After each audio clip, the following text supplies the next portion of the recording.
Ari, looks like you're on the move. That's all right. Good evening, everyone. My name is Steve Matloff.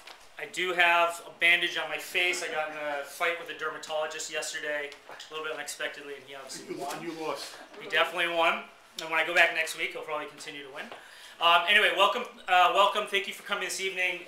First and foremost, I have the great honor of basically reporting on the achievements of several others. Unfortunately, it's a little bit wordy tonight because there are a couple of very specific achievements that I need to tell you all about that are actually really exciting. But first off, I want to thank Wendy and Larry Platt for opening their homes to us, and also for allowing allowing us to make use of your son this evening as well, who I got to know this summer a little bit when I was in Israel, and I'm really looking forward to hearing Ari speak. I serve on the International Board of Governors for Shaare Zedek Medical Center in Jerusalem, and that's the organization that sponsors these intellectual salons, which some of you know. The American Committee for Shaare Zedek recognizes how important it is to strengthen the commitment of young adults to causes that benefit Israel and Jews worldwide. And so these generally monthly intellectual salons represent a significant effort to do that. They actually are basically monthly throughout most of the year, and then during the summers we take a hiatus. These salons basically bring together young adults with shared interests and expose them to people in our community who are uniquely qualified to provide insight and guidance on topics that are interesting and relevant to Israel and to Jews, so that together we can learn about those topics, we consider them, we discuss them, and have meaningful experience together. So the ultimate goal, obviously, is to strengthen the young Jewish community here in LA, and obviously to strengthen the Shaare Zedek family as well. As I said, I get to report on the achievements of two other things. The first one is that always at these intellectual salons, we start off by doing an update from the hospital, from Shaare Zedek. And this month is a particularly exciting update. So I actually want to start this update by talking about a different hospital, which is, I think, pretty rare for an organization to actually have another hospital as a focus. So there is a hospital in Jerusalem called Bikur Cholim. At 145 years old, it's the oldest medical institution in Jerusalem, and it formerly was a symbol of pride for the city, with several leading departments regionally. More recently, though, it has been in steady decline in a number of different ways. And specifically over the past decade, it's been like a Hollywood movie. I mean, it's been a drama-filled story with 3 separate near closings starting in 2003, change in ownership and NGO control. Numerous occasions there have been corruption by the leadership, and portions of this story are now under investigation by the police. So it's a pretty significant issue. The local population around Bikur Cholim suffered as previously very busy departments that were delivering incredible care to the population closed, and patient numbers dropped. The employees suffered as their wages went unpaid or were partially paid or were paid late. And numerous recovery plans were offered basically over the last decade, and none of them brought any sort of stability. So since the first potential closings in 2003, the Israeli Finance Ministry asked Shaare Zedek to take over operational control of the institution in some capacity. And what that capacity was, I think there were probably a number of different proposals. And those requests were supported by the Ministry of Health as well, and in Israel quite a bit, because healthcare drives spending. The Ministry of Finance and the Ministry of Health often are sort of together in decisions related to the medical structure. Shaare Zedek refused continuously because it was believed that it would not be economically feasible.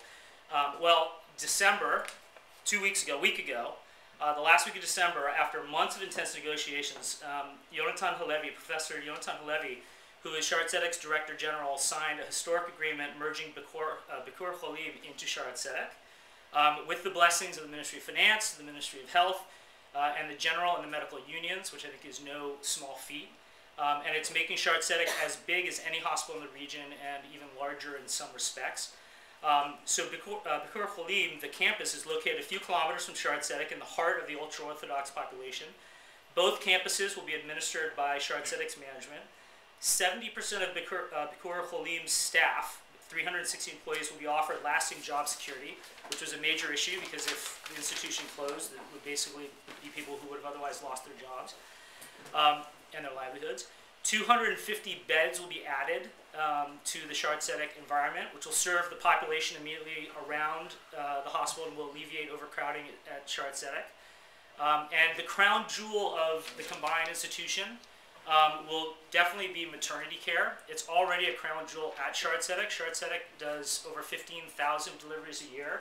And Larry, maybe you can fact check me on this, but I believe Cedars does about 6,000 a year, and that's the most in California, roughly, something like that. That's what it says on the website. About 7,000. So Shaare Zedek already does about 2x what Cedars does as the largest in California. Bikur Cholim does 6,000 on its own, and so the combined institution is now going to be doing 21,000 deliveries a year, which is possibly the largest in the Western world. It might be the largest in the world. It's just the data in sort of the non-Western world isn't that good. So this is an incredible merger slash acquisition slash kinship between the two hospitals. Really, really exciting for the institution. So that is achievement number one, and I can't wait to see Jonathan to congratulate him. So it's great news. The second set of achievements that I get to report on are Dr. Platt, our host. He actually is going to introduce the speakers this evening, but I want to share a little bit about Larry. He is one of Shaare Zedek's strongest and most effective advocates by far. He's one of the senior leaders of our West Coast Advisory Council. He's a member of the American Committee for Shaare Zedek's board. He's a member of Shaare Zedek's International Board of Governors. He's a professor of obstetrics and gynecology at the David Geffen School of Medicine at UCLA. He's director of Center for Fetal Medicine and Women's Ultrasound here in LA. He's been elected to numerous prestigious professional societies. He's served in many leadership roles for many of them, including the current president of the International Society of Ultrasound in Obstetrics and Gynecology and the current commissioning editor of the Society's official journal, the past president of the American Institute of Ultrasound and Medicine, and he continues to serve the organization in numerous ways, including as administrative counselor to the World Federation for Ultrasound in Medicine and Biology. He's a past president of the Los Angeles OBGYN Society, the founding and current treasurer of the Maternal Fetal Medicine Foundation. He's authored more than 270 peer-reviewed publications, 52 chapters in medical books, and 4 books, and is on the editorial boards of several prestigious medical journals. He's received numerous awards and honors. He's been recognized in America's Best Doctors for 12 years running. And he also has free time, so in his free time, he serves on numerous community, charitable, and educational organizations, including on the Oversight Committee for the Entertainment Industry Foundation Breast Cancer Biomarker Discovery Project, chairman of the Breast Ultrasound Foundation of the American Registry for Diagnostic Medical Sonography, and member of the Board of Trustees for Touro College.